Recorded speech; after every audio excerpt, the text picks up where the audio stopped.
नमस्कार दोस्तों। किसी भी देश की इकोनॉमी को अगर हमें आगे बढ़ाना है तो उस देश का जो ट्रांसपोर्टेशन सिस्टम है वो काफी ज्यादा अच्छा और एफिशिएंट होना चाहिए। अगर आप 70 साल पहले देखिए, जस्ट आजादी के बाद, तो उस समय आपको पता होगा कि देश में जितना भी ट्रांसपोर्टेशन किया जाता था उसमें काफी बड़ा हिस्सा रेलवे के द्वारा किया जाता था। मतलब कि मैं कह सकता हूं अराउंड 70% जो हिस्सा है उस समय रेलवे के द्वारा देखा जाता था और मुश्किल से करीब 25 से 30% आपका रोड के थ्रू ट्रांसपोर्टेशन होता था। लेकिन धीरे धीरे हमने क्या देखा कि रेलवे के अंदर इनएफिशिएंसी आने लगी। उसके कई कारण रहे, जैसे कि हमने यहां पर सब्सिडी प्रोवाइड किया पैसेंजर ट्रेन पर, और यह सब्सिडी बेसिकली ट्रांसफर किया जाता था जो फ्रेट गुड्स वाले ट्रेन होती हैं, जो गुड्स ट्रांसपोर्टेशन किया जाता है, तो उसमें हम ज्यादा चार्जेस लगाने लगे और जो पैसेंजर ट्रेन है उसमें कम लगाने लगे। इसकी वजह से जो गुड्स वाली ट्रेनें हैं वो महंगी हो गई, इनएफिशिएंसीज आ गई, अलग से हमने कॉरिडोर नहीं बनाया। और आज के डेट में जस्ट उल्टा हो गया है। आज के डेट में अगर हम देखें तो 30% ही करीब जो ट्रांसपोर्टेशन है वो रेलवे के द्वारा किया जाता है और बाकी का जो हिस्सा है वो आपका रोड के थ्रू किया जाता है। इसी को देखते हुए सरकार एक ड्राफ्ट प्लान लेकर आई है और उसमें यह कहना है कि 2030 तक हम चाहते हैं कि जितना भी ट्रांसपोर्टेशन होता है उसमें से 50% ट्रांसपोर्टेशन रेलवे के द्वारा किया जाए। अब इसके लिए सबसे ज्यादा जो जरूरी है वो ये है कि अलग से डेडिकेटेड कॉरिडोर होना चाहिए जहां पर जो सिर्फ मालगाड़ी चला करेगी। आपको पता है जो गुड्स वाली ट्रेनें होती हैं, मालगाड़ी जिसको हम कहते हैं, उस पटरी पर सिर्फ वही ट्रेनें चला करेंगी। इसी के लिए यहां पर कोशिश की जा रही है। तो आज पहली बार देश में पहली बार एक अलग सा कॉरिडोर का इनॉग्रेशन किया जा रहा है। बेसिकली जो ईस्टर्न कॉरिडोर है, डेडिकेटेड फ्रेट कॉरिडोर, उसका एक छोटा सा हिस्सा, छोटा सा करीब 300 किलोमीटर के आसपास, मैं अभी आपको वीडियो में बताऊंगा, new Khurja to new Bhojpur वाला जो सेक्शन है उसका इनॉग्रेशन किया गया है नरेंद्र मोदी जी के द्वारा। तो इसके बारे में हम डिटेल से जानेंगे, इसकी महत्वता क्या है, ये डेडिकेटेड फ्रेट कॉरिडोर होता क्या है, देश में इस समय कितने कॉरिडोर बनने जा रहे हैं, काफी कुछ जानने को है। चलिए आगे बढ़ते हैं। मैं हूं अंकित अग्रवाल और अपडेट के लिए आप मुझे फॉलो कर सकते हैं इंस्टाग्राम, फेसबुक और ट्विटर पर। मेरे लेक्चर की हर पीडीएफ आपको फेसबुक पर तो मिलेगी ही, प्लस साथ में आप मेरा टेलीग्राम चैनल ज्वाइन कर सकते हैं by searching Ankit Agrawal official. और अगर आप यूपीएससी की तैयारी कर रहे हैं तो आपके लिए सुनहरा मौका है। स्टडी IQ आपके लिए स्मार्ट कोर्सेज, जिसके थ्रू आप अपनी प्रिपरेशन और भी ज्यादा अच्छे तरीके से कर सकते हैं। तो यहां पर सबसे पहले तो हम जान लेते हैं कि ये डेडिकेटेड फ्रेट कॉरिडोर होता क्या है। तो देखिए, डेडिकेटेड मतलब कि सिर्फ और सिर्फ यहां पर जो फ्रेट वाली ट्रेनें होती हैं, जो गुड्स वाली ट्रेनें होती हैं, मालगाड़ी होती है, उस पटरी पर सिर्फ वही ट्रेनें चला करेंगी। उसके लिए एक अलग से कॉरिडोर बनाना, इसी को कहते हैं डेडिकेटेड फ्रेट कॉरिडोर, ताकि वहां पर ज्यादा तेजी से मालगाड़ी चल सके, जो कैपेसिटी है उस कॉरिडोर में हम ज्यादा बेटर कर सकें। और यहां पर जैसा मैंने बताया, सिर्फ और सिर्फ एक्सक्लूसिवली ये गुड्स और कमोडिटीज ट्रेनों के लिए होती है। और यहां पर जो कॉरिडोर है वो state of the art technology से बनाया जाता है। इसके कई बेनिफिट होते हैं दोस्तों। सबसे पहला तो जो लॉजिस्टिक कॉस्ट है, जैसा कि मैंने बताया कि अगर आप देखोगे तो जो रेलवे के थ्रू हम माल भेजते हैं वो थोड़ा सा महंगा हो गया है रोड के मुकाबले, तो ज्यादातर अब रोड के थ्रू प्रेफर किया जाता है। तो यहां पर लॉजिस्टिक कॉस्ट जो है वो कम हो जाए इस पर्टिकुलर कॉरिडोर पर। यहां पर एफिशिएंसी बढ़ जाएगी दोस्तों, एनर्जी एफिशिएंसी बढ़ जाएगी, क्योंकि आपने देखा होगा अक्सर आप रेलवे में ट्रैवल करते हैं तो यहां पर मालगाड़ी को सबसे कम प्रेफरेंस दी जाती है। उसको हर 2-4 स्टेशन के बाद रुकना होता है। क्यों? ताकि पैसेंजर ट्रेन हो गई, जो एक्सप्रेस ट्रेनें हो गई, उनको वहां से गुजारा जा सके। लेकिन अलग से अगर एक पटरी होगा जहां पर सिर्फ और सिर्फ ये जो गुड्स ट्रेनें चला करेंगी, तो वहां पर उसकी वजह से एफिशिएंसी बढ़ेगी, उसकी स्पीड भी बढ़ेगी। तो इसलिए वजह से यहां पर जो फास्टर मूवमेंट ऑफ गुड्स है एक जगह से दूसरी जगह, ये चीजें हो पाएंगी। एनवायरमेंटल फ्रेंडली होगा, क्योंकि एनर्जी एफिशिएंसी बढ़ रही है तो ऑब्वियस सी बात है हम एनर्जी कंजम्पशन कर रहे हैं। एम्प्लॉयमेंट जनरेशन भी होगा, ऑब्वियस सी बात है, इंफ्रास्ट्रक्चर बनाया जा रहा है। इसके साथ साथ जिस भी एरिया से वो कॉरिडोर गुजरेगा वहां पर जो रियल इस्टेट के प्राइसेस हैं उसको एक बूस्ट देखने को मिलेगा। अब यहां पर भारत के अंदर ये जो डेडिकेटेड फ्रेट कॉरिडोर है अलग अलग एरियाज में बनाने के लिए एक अलग से कंपनी बनाई गई है अंडर कंपनीज एक्ट 1956। अब तो 2013 हो गया है, लेकिन यहां पर आप देख सकते हो इसका नाम है dedicated freight corridor corporation of India limited. ध्यान रखिएगा, इसको 2006 में बनाया गया था। यह एक पब्लिक सेक्टर अंडरटेकिंग है। यह ऑपरेट किया जाता है बाय रेल मिनिस्ट्री। इसका हेडक्वार्टर न्यू दिल्ली में है। ध्यान रखिएगा। तो इसका मेन काम क्या है कि जो कॉरिडोर बनाना है, जो फ्रेट कॉरिडोर बनाना है, उसके लिए planning, development, deployment of monetary resources, building हो गया, अपकीप हो गया, उसका मेंटेनेंस, ऑपरेशन, हर एक चीज ये जो dedicated freight corridor corporation of India limited है ये सब चीजें देखिए देखी जाएगी। अब अगर हम भारत के अंदर बात करें दोस्तों, तो पहले फेज में यहां पर दो कॉरिडोर बनाने की बात चल रही है। एक है आपका वेस्टर्न कॉरिडोर, दूसरा है आपका ईस्टर्न कॉरिडोर। जैसा कि आप यहां पर भारत के नक्शे में देख सकते हैं कि ये आपका रेड लाइन है, ये आपका वेस्टर्न कॉरिडोर हो गया, ये वाला सेक्शन, और यहां से जो आप देख रहे हो ये है आपका ईस्टर्न कॉरिडोर। तो ये दो कॉरिडोर बनाए जाएंगे। अगर हम ईस्टर्न फ्रेट कॉरिडोर की बात करें, इसका लेंथ सबसे बड़ा है, इट इज अराउंड 1856 किलोमीटर। तो जैसा कि आप यहां पर देख सकते हो कि ये स्टार्ट होता है पंजाब में, आप देखेंगे लुधियाना, उसी के पास से ये स्टार्ट होता है और पूरा एंड तक जाता है दनकुनी। ये आपको वेस्ट बंगाल के अंदर मिलेगा।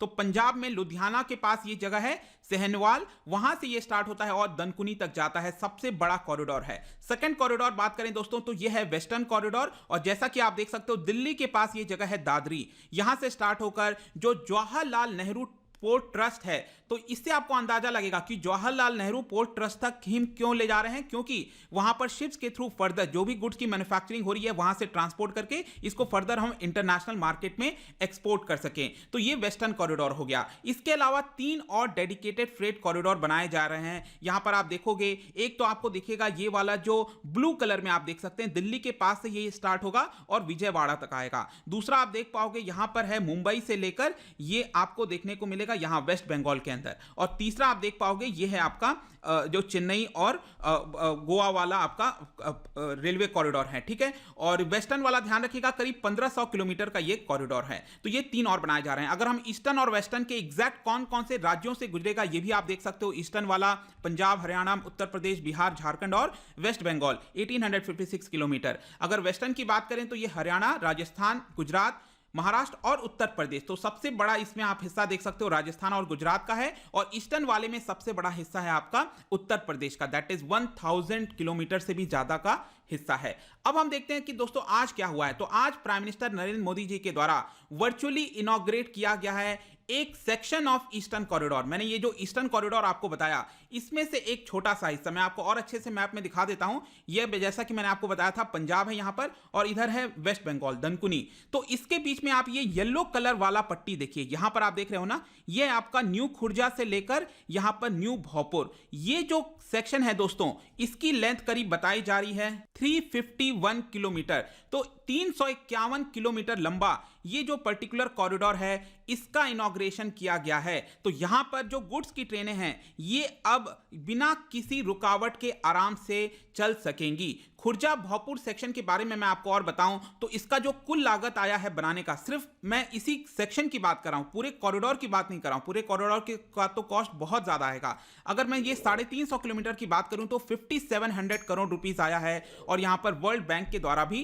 फंडिंग प्रोवाइड की गई है। इसके अंदर आपको और भी कई स्टेशन देखने को मिलेंगे, भोजपुर हो गया, कंचौसा हो गया, इसके अलावा एक दिल है, भदान है, ये सारे आप यहां पर देख सकते हो। खुर्जा भी यहां पर आपको देखने को मिलेगा। अब ये जो पूरा स्ट्रेच है दोस्तों, यहां पर बताया गया है कि 68 लेवल जो क्रॉसिंग है उसको एलिमिनेट कर दिया गया, हटा दिया गया। मतलब कि क्रॉसिंग नहीं होगी, इसका मतलब सेफ्टी भी बनी रहेगी और स्पीड भी अच्छे से हो सकेगी। इसके अलावा इस पूरे सेक्शन में 19 मेजर ब्रिजेस हैं, 414 माइनर ब्रिजेस हैं, 7 रेल फ्लाईओवर्स भी देखने को मिलेंगे। अब ये जो पूरा कॉरिडोर बनाया गया है 350 किलोमीटर का, यहां पर जो सिविल वर्क है वो किया गया है टाटा और एल्डेसा जॉइंट वेंचर के बीच में, और जो सिग्नलिंग का वर्क हो गया, इलेक्ट्रिकल वर्क हो गया, ये सारी चीजें जो एल्स्टॉम, ये बेसिकली फ्रांस की कंपनी है, इन्होंने इसके ऊपर बनाया है। इसके अलावा मैं आपको बता दूं दोस्तों कि ये जो पर्टिकुलर सेक्शन था, मैंने आपको बताया ना, खुर्जा से लेकर भोजपुर वाला सेक्शन है पूरा, ये one of the most congested section है। यहां पर जो कानपुर दिल्ली में आपने देखा होगा, कई लोग ट्रैवल करते हैं तो बहुत ज्यादा यहां से ट्रेनें गुजरती हैं। One of the most congested section है। इनफैक्ट मैं आपको बताऊं तो यहां पर जो कैपेसिटी यूटिलाइजेशन है वो 150% है। मतलब कि जो कैपेसिटी है उस पूरे ट्रैक की, वहां पर है कि 100 ट्रेनें चला करेंगी, लेकिन उसके बजाय यहां पर कितनी चलती हैं, 150 ट्रेनें चलती हैं। तो so you can just imagine कि वहां से अगर गुड्स की ट्रेनें जाती होंगी तो उनको बार बार रोकना पड़ता होगा। इसीलिए one of the most congested session है। हैं, तो ये जो कॉरिडोर बनाया गया है इस पर्टिकुलर सेक्शन के अंदर, ये काफी हद तक हेल्प करेगा डीकंजेस्ट करने में। इसके अलावा यहाँ पर ट्रेन ज्यादा तेजी से चलेगी, पंक्चुअल टाइम पर चलेगी जो बाकी के पैसेंजर्स ट्रेन है। इनफैक्ट इसके अलावा मैं आपको बताऊं कि इसमें सेफ्टी का बहुत बड़ा कंसर्न आता था, क्योंकि इतनी ज्यादा कैपेसिटी यूटिलाइजेशन की जाती थी कि समय नहीं मिलता था कि उस ट्रैक को अच्छे से मेंटेन किया जा सके।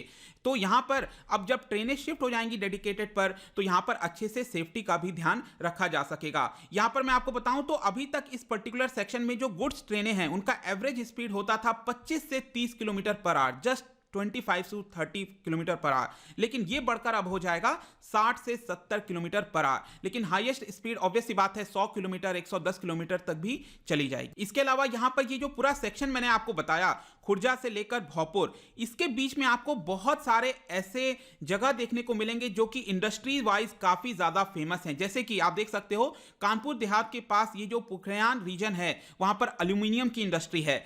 औरैया जो डिस्ट्रिक्ट है वहां पर डेयरी सेक्टर है, टेक्सटाइल प्रोडक्शन, ब्लॉक पेंटिंग आपको इटावा में देखने को मिलेगा, ग्लासवेयर इंडस्ट्री हो गया फिरोजाबाद, पॉटरी प्रोडक्ट्स हो गए खुर्जा और बुलंदशहर डिस्ट्रिक्ट के पास, यहां पर हींग प्रोडक्शन हो गया हाथरस में, और अलीगढ़ में तो आपको पता है लॉक हो गया, हार्डवेयर के सामान हो गया, काफी फेमस है। तो आप सोच सकते हैं इस पर्टिकुलर सेक्शन की वजह से ये जो छोटे छोटे इंडस्ट्रीज हैं यहां पर जो काफी बड़ी मात्रा में सप्लाई करते हैं इस तरह के प्रोडक्ट, उनको काफी हद तक फायदा होगा गुड्स को पहुंचाने में। इसके अलावा यहां पर मैं बता दूं कि एक कंट्रोल सेंटर भी खोला गया है, क्योंकि ये जो पूरा कॉरिडोर बनाया जा रहा है ईस्टर्न कॉरिडोर, इसको मेंटेन करने के लिए, देखने के लिए यहां पर एक कंट्रोल सेंटर होना चाहिए ताकि उसको मैनेज करेगा। इसके लिए एक ऑपरेशन कंट्रोल सेंटर ओसीसी, इसका भी आज इनॉग्रेशन किया गया है प्रयागराज में उत्तर प्रदेश के अंदर। तो ये भी आपको ध्यान रखना है, ये जो पूरा कमांड सेंटर है ये पूरे ईस्टर्न जो कॉरिडोर है उसकी निगरानी करेगा अच्छे से। ये काफी बड़े मात्रा में state of the art technology के थ्रू बनाया गया है। इनफैक्ट मैं आपको बताऊं तो इको फ्रेंडली बिल्डिंग है ये, बेसिकली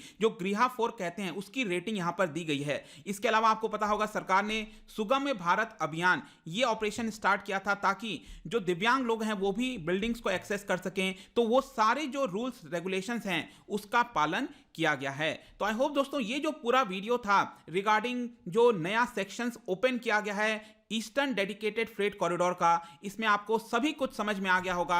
जाने से पहले मैं आपके लिए एक क्वेश्चन ले आया हूं रिगार्डिंग डेडिकेटेड फ्रेट कॉरिडोर के ही बारे में। अगर आपने वीडियो ध्यान से सुना होगा तो आई एम श्योर ये क्वेश्चन आप आराम से कर पाओगे। इसका जो राइट आंसर है मैं अपने इंस्टाग्राम पर तो डालूंगा ही, अगर आप इंस्टाग्राम पर नहीं हो कोई बात नहीं, टेलीग्राम से इसका राइट आंसर और एक्सप्लेनेशन ले सकते हैं। मैं कई सारे एमसीक्यूज डालता रहता हूं, यहां पर आप स्टोरीज में जाकर प्ले कर सकते हो। अगर आप मुझसे इकोनॉमी पढ़ना चाहते हैं, कोई भी कोर्स परचेस करना चाहते हैं, स्टडी IQ ऐप पर जा सकते हैं। आई होप कि वीडियो आपको पसंद आया होगा। मिलता हूं आपसे next time, till then thank you very much, see you soon.